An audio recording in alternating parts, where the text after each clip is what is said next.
For any investors out in the international community, what you want to see is this conflict end in some way everyone can recognize, because that's probably when the Houthis stop attacking ships, and that's when all the militias stop firing rockets at the US and the general war risk declines. So, when I say 2 to 5 weeks, I mean the Israeli intensive clearance operations on the ground where they're taking new territory is probably going to end within that period. That's then when we move to what we call phase 3, which is where the Israelis are just doing targeted strikes or raids into essentially the refugee camps, the remaining areas they don't control. I don't think the Israelis are going to actually withdraw from areas of Gaza at all. Everything they've got, they're going to hold on to for a while as they clear the underground tunnels and remove weapons and other things from the area. Well, this is kind of that next day question, right? Okay, we get to the end of this war, and then what does Israel and Palestine look like in the immediate aftermath of that? From your point of view, is there any real chance of a two-state solution here at all in this generation? There'll certainly be a lot of people pushing for that. They'll say after this Gaza war, we need to prevent another one from happening in the future. This is the perfect time to think about an end state. What we'll probably find is that Israeli Prime Minister Benjamin Netanyahu, in an effort to sort of create the next stage of his political career, may well emerge as an opponent to the two-state solution. And there'll be a lot of Israelis that don't have the level of trust required to give the Palestinians a state of their own.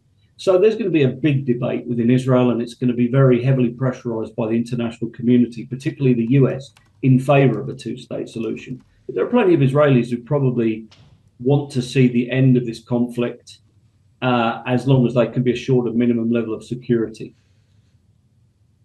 Well, and of course, the U.S. isn't really the only force or factor in this as well. Yes, the U.S. has very explicitly expressed its support for Israel, continues to send weapons as well. But when we think about the U.S.'s role more widely in everything that we're seeing in the Middle East, a lot of this is coalition efforts, be it the Maritime Task Force or other situations where Arab allies have to be considered in the way the U.S. moves forward. So how should we be thinking about these other actors here?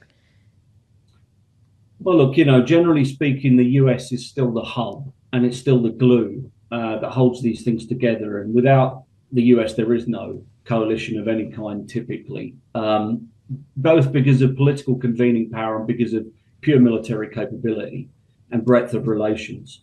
But, what we're interested in to see particularly is how the Gulf states integrate themselves with any of these efforts. The Gulf states have got the money to rebuild Gaza, and perhaps to rebuild it in a way that Hamas doesn't come back into the picture.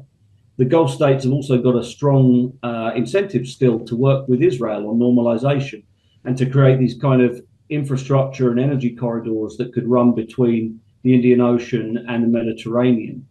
And also a lot of defense integration between these places, the Gulf states and Israel. Those things probably haven't been ruined by the Gaza war. And so what we're really watching is how Saudi Arabia, the UAE act in the middle of this year when we move past the main combat operations of the Gaza war and we move into the sort of stabilization and rebuilding phase. A lot of people are going to be keeping their eyes on that. Absolutely. And I think something else that already what people were keeping their eyes on is Iran specifically and U.S. policy toward Iran. Just a final note here, Michael, when you are seeing Iranian proxies acting against or putting U.S. forces potentially in harm's way, ramping up not just necessarily of proxy activity, but something like Iran sending a warship into the Red Sea. How does this change policy toward Iran moving forward, even if the conflict between Israel and Hamas eventually comes to an end? Well, one warship from the Iranians is not too much of a worry. That's just, a reef that hasn't been sunk yet, realistically. If they ever come toe-to-toe, it'll be very quick and simple, probably. But when we look a little bit further out, ultimately, the US and Iran are not on the right track. 3 years ago, you would have said there's a chance we could move to a nuclear deal, to longer-term sanctions relief. No one could look at the situation now and say that's going to happen, whether it's a Republican government in the US in 2025 or a Democrat.